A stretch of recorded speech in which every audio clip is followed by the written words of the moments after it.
जी, बिस्मिल्लाहिर्रहमानिर्रहीम, अस्सलाम वालेकुम, welcome to Luqman English academy. So friends, जैसा कि आप जानते हैं कि हमारे जो फोर्सेस के टेस्ट होते हैं, पाकिस्तान नेवी हो और एयर फोर्स हो ख़ास तौर पर, तो इनके अंदर आप लोगों का जो फ़िज़िक्स का जो क्वेश्चंस आते हैं या एमसीक्यूज़ आते हैं, ये बड़े ही इंपॉर्टेंट होते हैं। ये किस तरह के आते हैं और इनके नोट्स हमने किस तरीके से रेडी करने होते हैं और इनको हमने किस तरीके से तैयार करना होता है।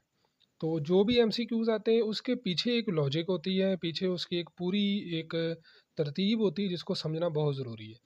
तो आज की वीडियो के अंदर हम सबसे पहले तो उसके नोट्स को हम देखेंगे, फिर उसके बाद जब आप लोगों को हम एमसीक्यूज़ देंगे तो फिर आपको समझना और उसको सॉल्व करना बहुत ही ईज़ी हो जाएगा। तो एनीवे जी, आज हम बात करेंगे जी आपका जो फ़िज़िक्स का चैप्टर नंबर 3 है या इसकी जो हमारे पास फ़ाइल नंबर 3 है उसके ऊपर हम बात करेंगे, ठीक है? तो ये जो चैप्टर नंबर है ये वाला बेसिकली जो है ना ये डायनामिक्स के ऊपर से। तो डायनामिक्स क्या होता है? डायनामिक्स जो है वो इस चीज़ को डील करता है, ये बेसिकली एक मैकेनिक्स की ब्रांच होती है। तो मैकेनिक्स का जो तल्लक होता है वो मैकेनिकल के साथ होता है, यानी चीज़ें जो मूव कर रही होती हैं। तो जो चीज़ें मोशन के अंदर होती हैं यानी हरकत के अंदर होती हैं तो उनकी जो स्टडी है उसको हम डायनामिक्स कहते हैं, ठीक है? तो ये ज़हन में रखिएगा कि जो मोशन के अंदर जो वैल्यूज़ होती हैं, जो ऑब्जेक्ट्स होते हैं, तो उनकी जो स्टडी होगी वो हमारी डायनामिक्स कहलाएगी, ओके? अच्छा, उसके बाद जी जो आपको एमसीक्यूज़ जब आते हैं, तो वो आपको कोई ना कोई ऐसी स्टेटमेंट दे देते हैं, तो फिर उसके अंदर पूछा जाता है कि बताएँ ये टाइप कौन-सी है? डायनामिक्स है, इनर्शिया है या न्यूटन या क्या चीज़ है? बट एनीवे जी हम आ जाते हैं जी इनर्शिया के ऊपर। अब इनर्शिया क्या होती है इसको समझना थोड़ा ज़रूरी है। अच्छा, अब इनर्शिया क्या है? इनर्शिया क्या है जिस ये किसी भी बॉडी की एक ऐसी प्रॉपर्टी होती है कि जब हम उसके अंदर चेंज लाने की कोशिश करते हैं ना, तो ये उस चेंज के अंदर ना रेज़िस्ट पैदा करती है। ठीक है ना?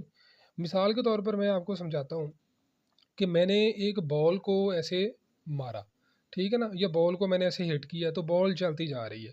अब होना तो ये चाहिए कि बॉल चलती जाए, वो तो रुके ही ना, लेकिन बॉल कहीं न कहीं पे जाके वो रुक जाती है। ठीक है ना? तो ये जो उसकी ख़ासियत होती है इसको हम कहते हैं इनर्शिया, ठीक हो गया?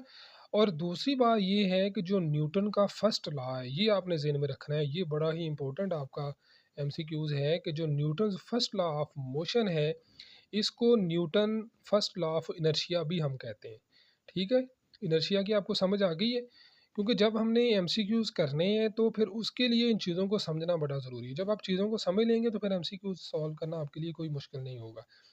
तो दूसरी चीज़ होती है कि रट्टा लगाएँ और रट्टा लगा के लगे रहें, तो वो चीज़ें अगर आपने करनी है तो वो आपकी चॉइस है, ठीक है? बट एनीवे जी, नेक्स्ट हम आ जाते हैं मोमेंटम की तरफ। अब मोमेंटम क्या होता है? देखें, आपने जब ऊपर चीज़ पढ़ी थी, आपने पढ़ा है न्यूटन का लॉ, आपने पढ़ा है इनर्शिया। अब यहाँ पर जो मोमेंटम होगा उसके अंदर क्या होगा कि जब कोई भी क्वांटिटी है, कोई भी जिस्म है, तो उसके अंदर एक मोशन होती है, उसकी एक अपनी एक सलाहियत होती है मूव करने की। ठीक है? तो वो मूव किस तरह से करता है? वो 2 चीज़ों की बेस पे मूव करता है। एक उसका मास होता है और एक उसकी वेलोसिटी होती है। ठीक है? तो जो प्रोडक्ट होता है मास और वेलोसिटी का, इसको हम कहते हैं कि ये हमारा इनर्शिया और इसको पी से लिखा जाता है। क्लियर हो गया जी? अच्छा, उसके बाद जो सबसे अहम चीज़ है वो इनर्शिया के अंदर वो लाज़मी तौर पर पूछी जाती है कि इसका यूनिट बताएँ, इसका यूनिट क्या है? अब देखें, इसका यूनिट आप खुद भी निकाल सकते हैं। आपको अगर इस इक्वेशन की समझ आती है, यानी कि ये प्रोडक्ट है मास एंड वेलोसिटी का। तो इट मीन्स जो मास है इसका जो यूनिट है वो आपको पता है किलोग्राम होता है और वेलोसिटी का यूनिट क्या होता है? मीटर पर सेकंड। ठीक है? तो किलोग्राम मीटर पर सेकंड ये यूनिट किसका होगा? मोमेंटम का। या मोमेंटम का यूनिट क्या होगा? नीचे ऑप्शन दिए गए होंगे, आपको उसको समझना। अगर आप इस इक्वेशन को समझ लेते हैं तो फिर आपके लिए कोई मुश्किल नहीं है। समझ आ गई जी इसकी? अच्छा, उसके बाद एक और चीज़ है जो आपने बड़ी ज़रूरी वो ज़हन में रखनी है कि हमारे पास अगर 1 न्यूटन फ़ोर्स हो, 1 न्यूटन फ़ोर्स अगर हमारे पास होगी, उसकी जो वैल्यू है ना वो हमारे पास 1 किलोग्राम मीटर पर सेकंड स्क्वायर होगी। ठीक है ना? अब ये इसको मैं आगे जाके एक्सप्लेन करूँगा ये किस तरह से होगा, लेकिन इसको आपने ज़हन में रखना है। समझ आ गई थी इसकी?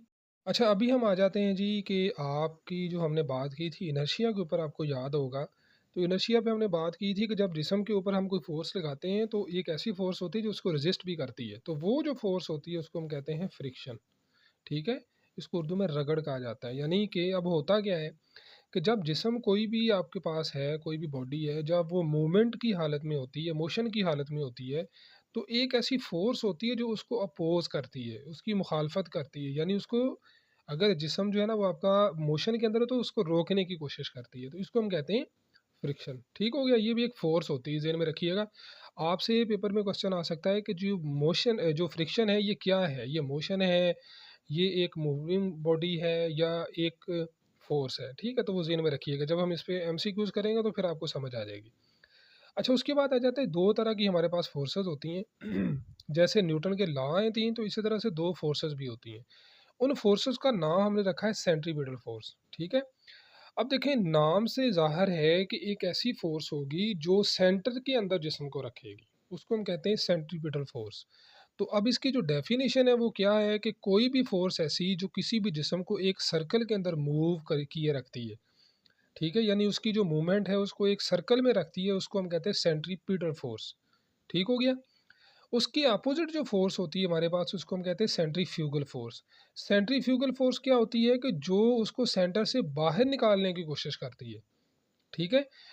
तो मिसाल के तौर पर आपके पास एक रस्सी है, तो उस रस्सी के साथ आपने एक पत्थर को बाँधा हुआ है, ठीक है? अब जब उस पत्थर को घुमाएँगे और उसको छोड़ेंगे तो होना क्या चाहिए? सेंट्रीपिटल के मुताबिक वो अंदर को गिरनी चाहिए, लेकिन चूँकि उस पे मुखालफ सिमत में एक ऐसी फ़ोर्स अमल करती है जो आउटवर्ड लेके जाती है, उसको बाहर लेके जाती है, वो बाहर को जाएगा।